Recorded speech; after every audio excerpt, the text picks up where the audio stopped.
காண கிடைக்காத காட்சி டீ.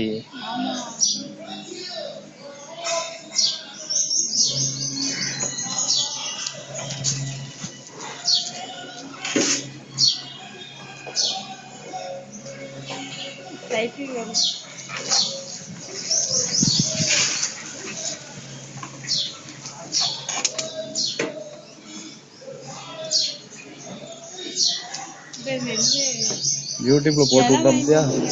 யூடியூப்ல இந்த மாதிரி வீடியோ தான் போட்டு விடணும். சரி சரி சரி.